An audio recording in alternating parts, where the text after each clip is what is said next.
दूसरा इतिहास अध्याय 2। मंदिर बनाने की योजना। अब सुलेमान ने यहोवा के नाम का एक भवन और अपना राजभवन बनाने का विचार किया। इसलिए सुलेमान ने 70,000 बोझा ढोने वाले और 80,000 पहाड़ से पत्थर काटने वाले और वृक्ष काटने वाले और इन पर 3,600 मुखिए गिनती करके ठहराए।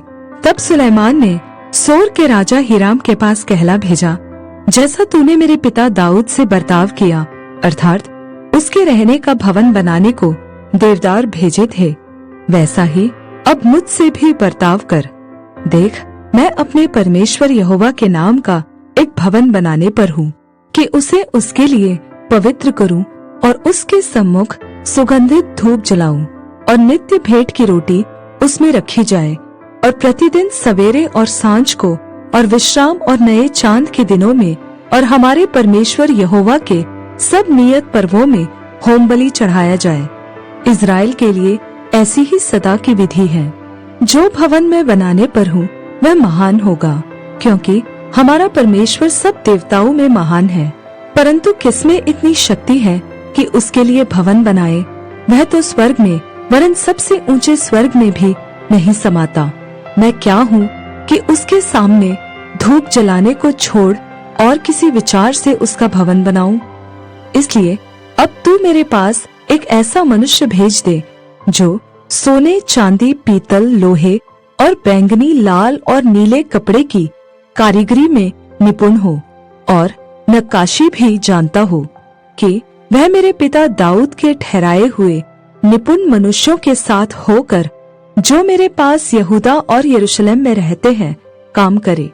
फिर लबानोन से मेरे पास देवदार, सनोवर और चंदन की लकड़ी भेजना, क्योंकि मैं जानता हूँ कि तेरे दास लबानोन में वृक्ष काटना जानते हैं और तेरे दासों के संग मेरे दास भी रहकर मेरे लिए बहुत सी लकड़ी तैयार करेंगे, क्योंकि जो भवन मैं बनाना चाहता हूँ वह बड़ा और अचंभे के योग्य होगा। तेरे दास जो लकड़ी काटेंगे उनको मैं 20,000 कोर कूटा हुआ गेहूं, 20,000 कोर जौ, 20,000 बथ दाखमधु और 20,000 बथ तेल दूंगा। तब सोर के राजा हिराम ने चिट्ठी लिखकर सुलेमान के पास भेजी, यहोवा अपनी प्रजा से प्रेम रखता है, इससे उसने तुझे उनका राजा कर दिया।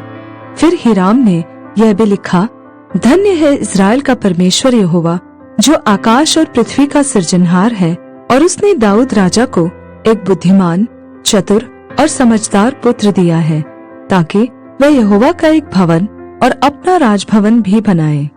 इसलिए अब मैं एक बुद्धिमान और समझदार पुरुष को अर्थात हुराम अबी को भेजता हूँ, जो एक दानवंशी स्त्री का बेटा है और उसका पिता सोर का था। वह सोने, चांदी, पीतल, लोहे, पत्थर, लकड़ी, बैंगनी और नीले और लाल और सूक्ष्म सन के कपड़े का काम और सब प्रकार की नक्काशी को जानता और सब भांति की कारीगरी बना सकता है। इसलिए तेरे चतुर मनुष्यों के संग और मेरे प्रभु तेरे पिता दाऊद के चतुर मनुष्यों के संग उसको भी काम मिले। मेरे प्रभु ने जो गेहूं, जौ, तेल और दाखमधु भेजने की चर्चा की है, उसे अपने दासों के पास भिजवा दे, और हम लोग जितनी लकड़ी का तुझे प्रयोजन हो उतनी लबानोन पर से काटेंगे और बेड़े बनवाकर समुद्र के मार्ग से याफा को पहुंचाएंगे, और तू उसे यरूशलेम को ले जाना। सुलेमान के कार्यबल। तब सुलेमान ने इज़राइली देश के सब परदेशियों की गिनती ली। यह उस गिनती के बाद हुई जो उसके पिता दाऊद ने ली थी, और वे 1,53,600 पुरुष निकले।